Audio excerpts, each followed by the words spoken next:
My next guest right now, Chris Gagin, is a former Belmont County, Ohio GOP chairman, resigning his post as the chairman of the Republican Party there over this very issue.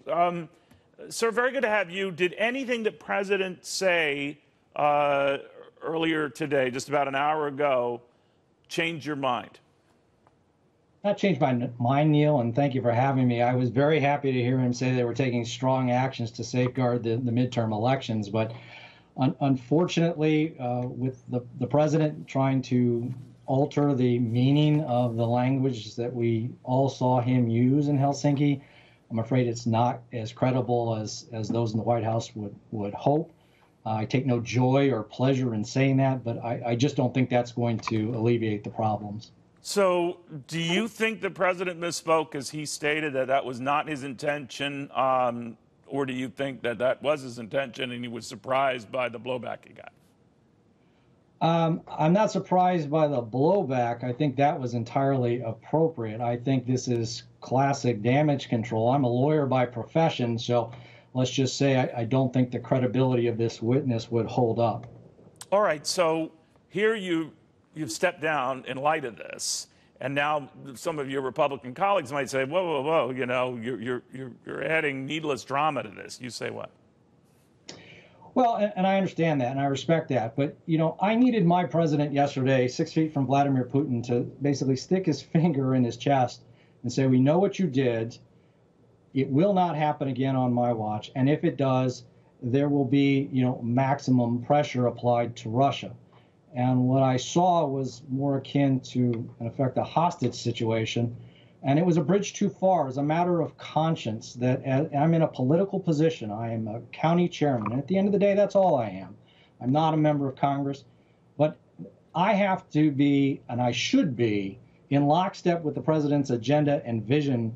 And after that performance, it was clear that not siding with the American intel community, taking President Putin's word for it, it was just a bridge too far for me. But I'm not leaving the party. I'm still a very proud conservative, but that was clearly a direction that I could not support. Now, the president's fairly popular in your neck of the woods, is he not?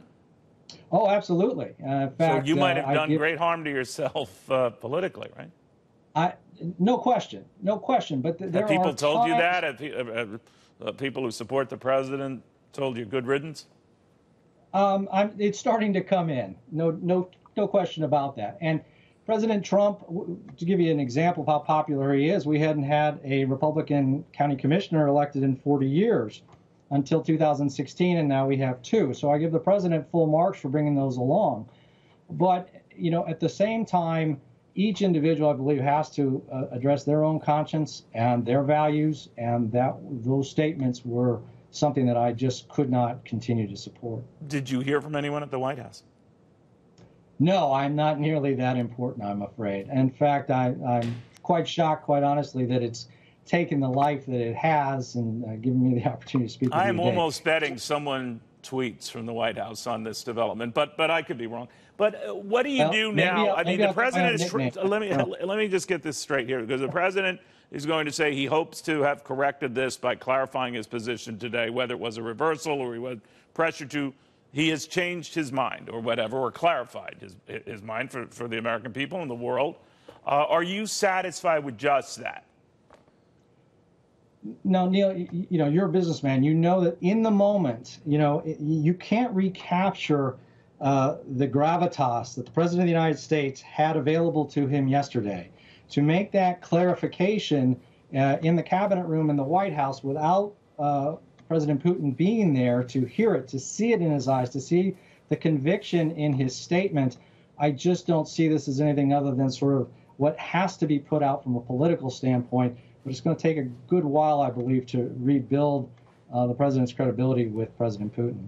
All right. Mr. Gagin, thank you very, very much. We'll see what happens. Chris Thank you very much. Former Belmont County, Ohio GOP chairman.